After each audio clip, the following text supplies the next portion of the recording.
Hello everyone, welcome to my Boostpin Journal Club presentation.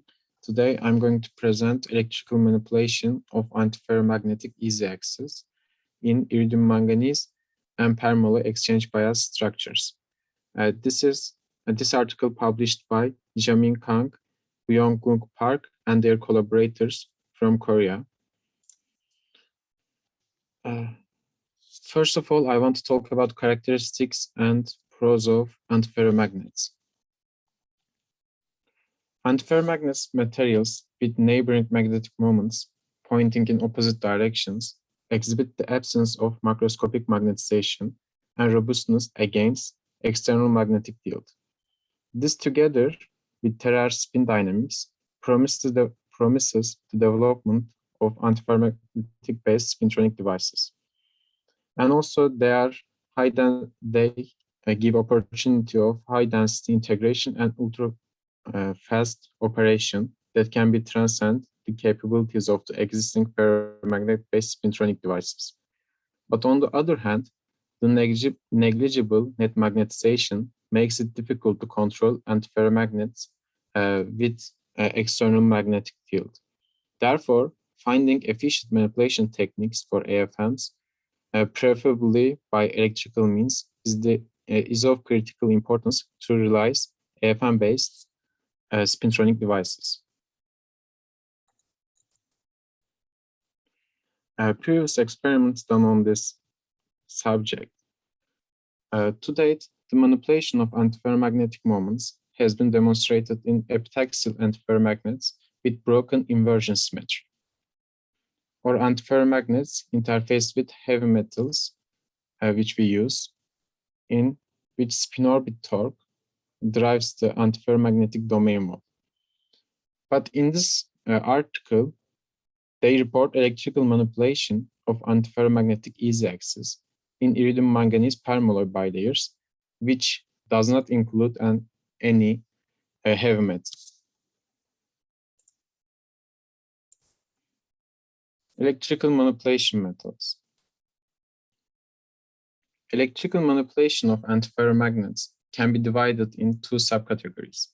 The first is employ a single AFM layer with spatial broken inversion symmetry, such as copper manganese arsenic or manganese gold. Each sublattice, in this situation, each sublattice exhibits opposite nil spin orbit torque, but these structures must be non-centrosymmetric lattices. So high symmetric lattices are required for this methodology.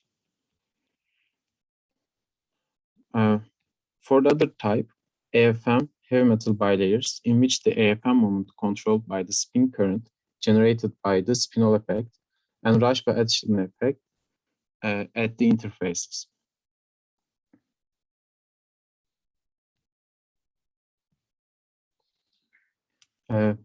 Fabrication and Hall resistance measurements of materials used in this article. In this article, all devices are magneton sputtered over a high resistive silicon substrate with a base pressure less than 4 times 10 to the minus 6 Pascal under a 15 millitesla magnetic field. This magnetic field is applied to generate a uniaxial exchange bias system. Also, a capping layer of magnesium oxide and tantal was used to prevent any oxidation of our materials. After the deposition step, the samples were annealed at 200 Celsius for 40 minutes in vacuum with a magnetic field of 100 millitesla. To do the measurements, electrical measurements, contacts were formed by ruthenium, which is 50 nanometers. Planar hole resistance, as you can see in the part C, was measured by rotating our hole bar in the XY plane and measured with 100 microampere. As schematically illustrated in part A, When applying a charge current in the x direction, a spin current flows in the z direction, which has spin polarity sigma in y direction. This causes the AFM ferromagnetic moment to rotate in a direction parallel to the sigma, parallel to the y, which is also direction of the sigma. First, they fabricate iridium manganese 5 nanometer and permalloy 4 nanometer samples.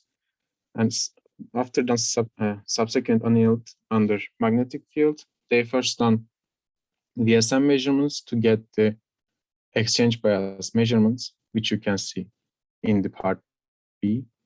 Then they fabricated these whole bar structures, which has width of 4 micrometers. Also, these are crucial. This graph used on the coming slides. Manipulation of the AFM is axis through the in-plane current-induced spin orbit torque. In the part D, the changes in the Hall resistance as shown. First of all, they try to apply a current in the positive Z direction, which you can see from the red dots, red full dots. Resistance is almost same until 15 milliamperes. But after 15 milliamperes, they go to the 30 milliamperes. The resistance increases with increasing current. And they see something around 0.14 ohms change in their resistance. But after that 30 milliampere current applied, they try to go backwards direction. And this empty red dots shows the backward direction measurements. And as you can see, this is a reusable device thanks to this point, which creates zero resistance difference. And it goes to the plus 30 milliampere situation. And this red blue dots show the opposite direction measurements done with the same conditions and same reverse situation. They do the measurements with 30 microsecond pulses, and they read the resistance values after the 0.5 seconds with 100 microampere pulses. They only use pulses to prevent heat generation in their system and prevent any anisotropy difference in their device, which can be caused by the temperature change. And after this measurement in part D, they ask another question. Is this really the change of the easy axis or another thing? This resistance dominated by the permalloy layer. So they try to apply a magnetic field in the direction of the first easy axis. And they think that if this is the rotating easy axis which creates this resistance difference, resistance must be almost the same with the applied magnetic field, because permalloy spins will rotate in the direction of the applied magnetic field. As you can see, with the increased applied magnetic field, resistance almost goes to the beginning point in like 200 millitesla. And when they cut off the magnetic field they applied, resistance goes backward, which means that easy axis of the antiferromagnet is fixed, which generates a comeback torque for the permalloy and fixes it in there. So easy axis of the bilayer system is changed. Also, another question is that antiferromagnet's effect in this situation. So they try another bilayer system, tantalum 5 nanometer and permalloy 4 nanometer, and they do VSM measurements on this bilayer system in X direction and Y direction. X direction points in the easy axis direction. As you can see, there is no exchange bias in the system, and they do same pulse effects and same pulse measurements on this tantalum permalloy bilayer system. As you can see, there is no fixed antiferromagnet, so there is no fixed easy axis angle in this direction. What happens there? Current will rotate the easy axis, but after current cut it, stopped, this bilayer system goes to the original easy axis because there is no fixed layer like antiferromagnet. Mechanism of SOT-induced AFM switching.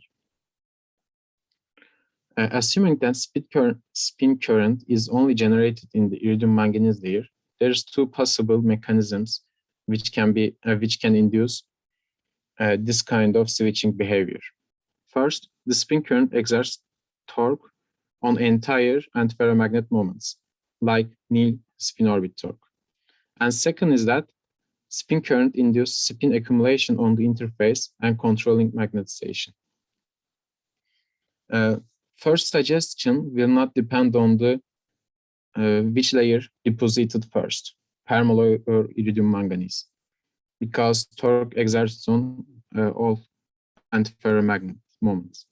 But second suggestion will depend on the deposition order, because spins accumulated on the surface, and if iridium manganese will deposit it on the top, accumulated spins will have opposite direction compared to the first deposition parameters. So if second was true, when we deposited materials in the reverse order, we predict that the angle shift will be reverse. But if the first was true, we don't predict such a thing. So they deposited permalloy first and iridium manganese second, and they see the reverse shift. As you can see in the first step, we see red going down in the negative angles, but now we see red going up and blue going down. So they suggest that the second suggestion for mechanism was the one. They also think about the Oersted field effect on their device. So they also deposit a tantalum of 1.5 nanometer to cancel any Oersted field effect which can be caused by the current flowing on the iridium manganese layer. And switching probe polarity remained the same in this new device. And current induced variation of AFM is enhanced to 22 degrees, which was 15 in the previous measurement without tantalum. And this enhancement in the angle comes from the tantalum's negative spinol angle opposite to iridium manganese, which creates enhanced effect on permalloy layer. So the angle enhances. So they conclude also that Oersted field does not create any effect, or if it creates, it's not the dominant one in this situation. It comes from purely current-induced spin orbit torque. They also done some measurements about thickness dependence on their devices. They continue with the iridium manganese and permalloy bilayer system. First, they changed the thickness of the iridium manganese. As they change the thickness of the iridium manganese, exchange bias fields increase with increasing iridium manganese thickness due to enhancement of the antiferromagnetic anisotropy.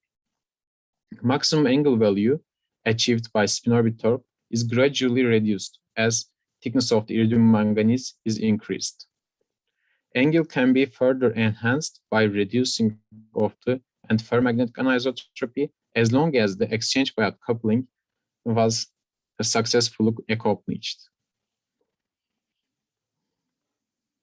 Exchange bias remains unchanged if they change the thickness of the permalloy layer up to 7 nanometer and decreases slightly for a 10 nanometer thickness of the permalloy layer, which you can see on the part D, right?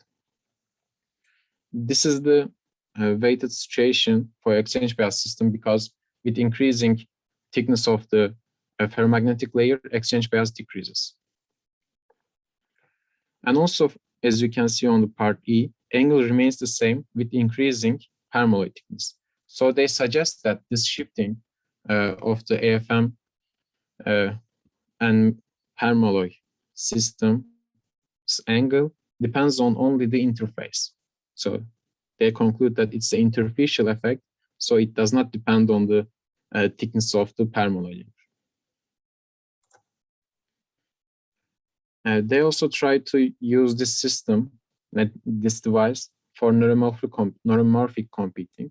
So they try to produce some memristive behavior out of their device. First of all, they produce two devices, one with the 4 micrometer width and one with the 500 nanometer width. 500 nanometer width device produced with E-beam lithography, and other was produced with photolithography.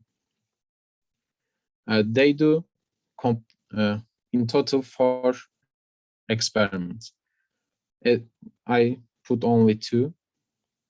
First, they apply minus 32 milliampere for the 4 micrometer device and fixed its resistance and angle of easy axis in this point. After that, they increase the applied current for some point. This is the color bar, which you can detect where they increased. And then they come back at some points until reaching at the 32 milliampere point. And they create small loops, which will connect at the same point in here, which is 32 minus 32 milliamperes. They did same measurements in 500 nanometer device with smaller applied pulse currents, and they achieved same thing. So they suggest that their device can be used as neuromorphic computing base with small manufacturing processes.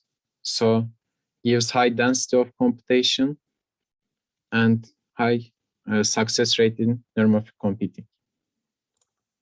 And this is all I want to share. Thank you for listening.